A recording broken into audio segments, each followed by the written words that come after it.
Brasil é um dos maiores produtores de lixo do mundo. Ocupa o ranking de número 4, perdendo apenas para os Estados Unidos, China e Índia. O Brasil produz 244 mil toneladas de lixo por dia e menos de 2% desse lixo é reciclado. 75% de lixo é descartado em lixões irregulares, 13% em aterros controlados e somente 10% em aterros sanitários. 1 em cada 1.000 brasileiros vive do lixo. Em contrapartida, no estado de São Paulo, a destinação do lixo em 2017 teve 98% do lixo descartado de forma regular em aterros sanitários, de acordo com o inventário da CETESB. Isso foi um grande avanço em comparação a 2013, como mostra o gráfico. A economia no estado de São Paulo também dá indícios de crescimento nos próximos anos, de acordo com alguns analistas. A previsão é de que haja aumento na produção industrial, agrícola, comércio e serviços. E, como consequência, haverá aumento da demanda de energia. Para entendermos um pouco da matriz energética no estado de São Paulo, vamos analisar esse gráfico retirado do site de dados energéticos do estado de São Paulo. Como podemos ver, 34% da energia utilizada em São Paulo são de derivados do petróleo, uma fonte não renovável, 8% do etanol, renovável, 19% da eletricidade, que pode ter suas fontes renováveis ou não, mas sua maior parte são de hidrelétricas, uma fonte renovável, 29% biomassa, uma fonte renovável, como a queima de bagaço de cana, 8% pelo gás natural, uma fonte não renovável, pois é através da extração do gás encontrado na natureza, gerado pela decomposição de fósseis. E como podem ver, apenas 2% de outras opções de geração de gás é explorado. E é exatamente sobre essa pouca exploração que viemos falar, que é sobre o biogás. O biogás tem várias formas de ser produzido, mas vamos falar especificamente do biogás produzido através de aterros sanitários.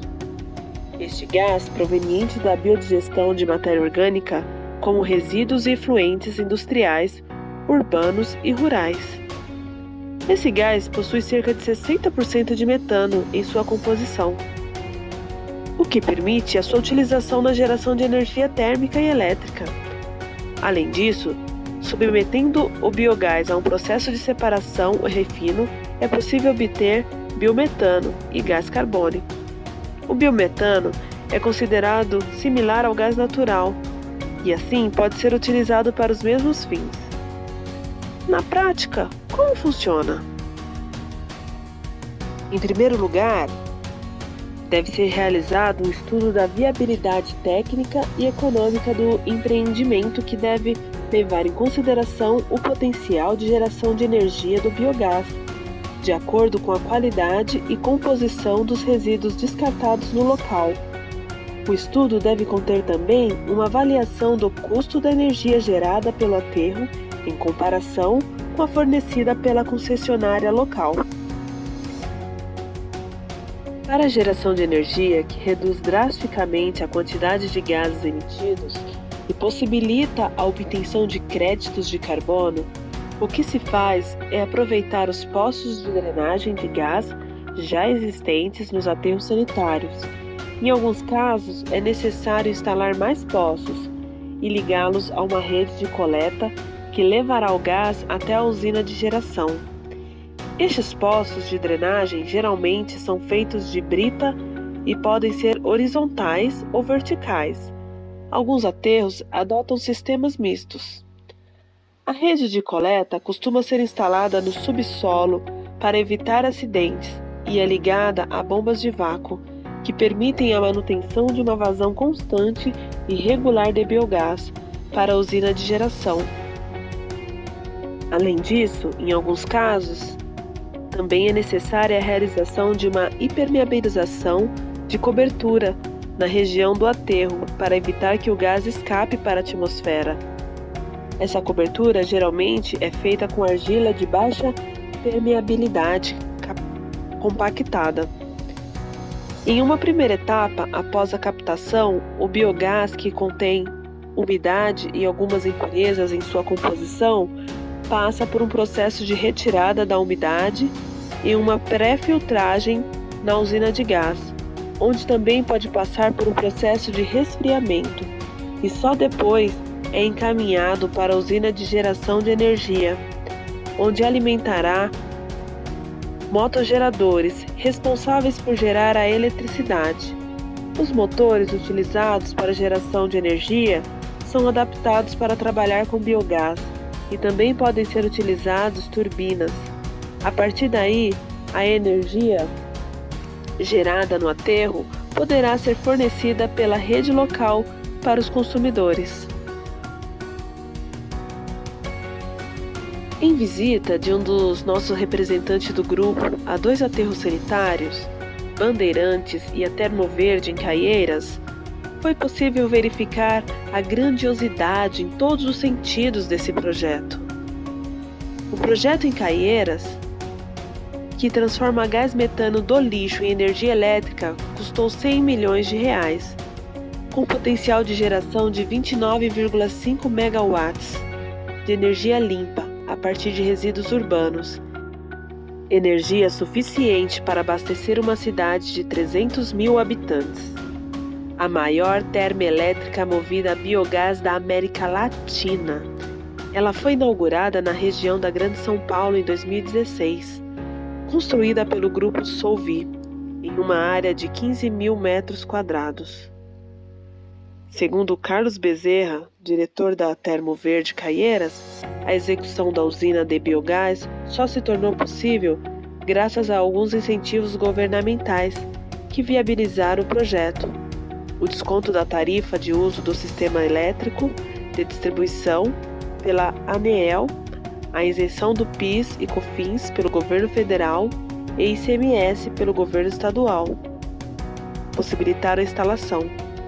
Mas, de acordo com ele, isso ainda é pouco. É necessária uma política pública adequada de incentivo a energias renováveis para ver mais usinas como essa. Além de todos os benefícios ambientais, ainda existe uma outra fonte de renda que pode ser gerada através da retirada do metano do meio ambiente, que são os créditos de carbono. De acordo com o consultor Antônio Carlos Porto Araújo, autor do livro Como Comercializar Créditos de Carbono, o Brasil poderia ganhar até 6 bilhões de euros por ano. Pelo menos esse é o potencial do país. Talvez você esteja se perguntando, mas o que são créditos de carbono e por que eles valem tanto? Bom, créditos de carbono são certificados emitidos pelo Conselho Executivo do Mecanismo de Desenvolvimento Limpo, um órgão da ONU.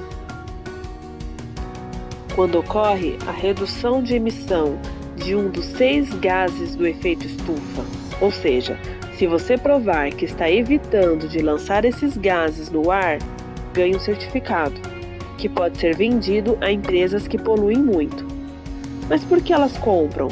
Porque são obrigadas pelo Protocolo de Quioto, um acordo assinado por 175 países para reduzir o aquecimento do planeta. Na verdade, até 2012, apenas 36 desses países têm metas de corte de emissões. São justamente os países mais industrializados, que poderiam ter um impacto enorme na economia deles se reduzissem suas emissões sujas.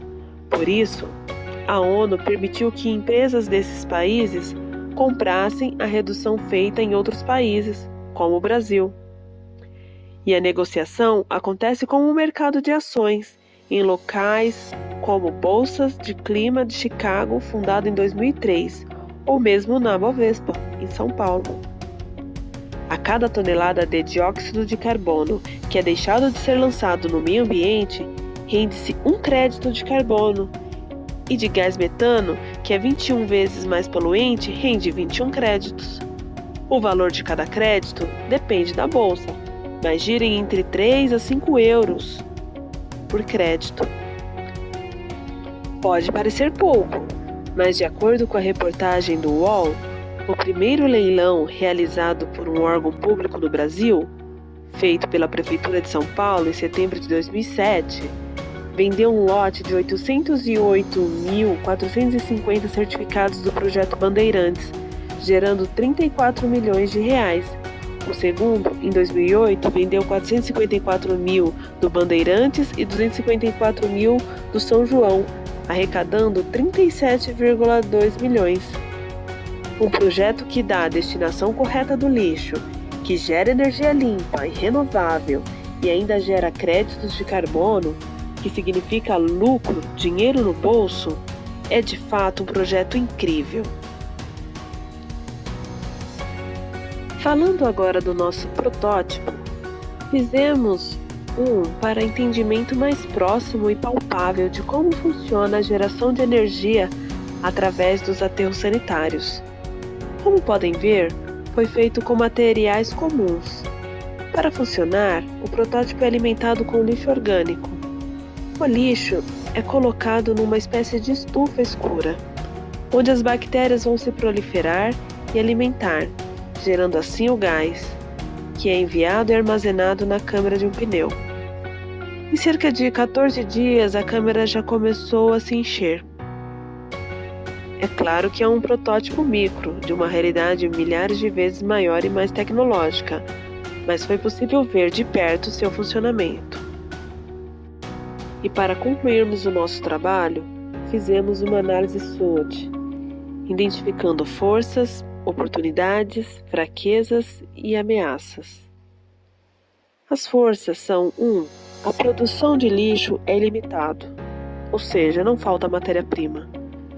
2. Dá a destinação correta do lixo, ou seja, um ganho para o meio ambiente. 3. Benefícios a longo prazo. Oportunidades: potencializar os ganhos com as vendas de créditos de carbono. Fraquezas: alto custo de implantação. Também falta a separação correta do lixo na sociedade e órgãos públicos. Ameaças: não produz energia suficiente para ser uma fonte de grande representação. Dessa forma, encerramos aqui o nosso trabalho. Esperamos que tenham gostado. Obrigada.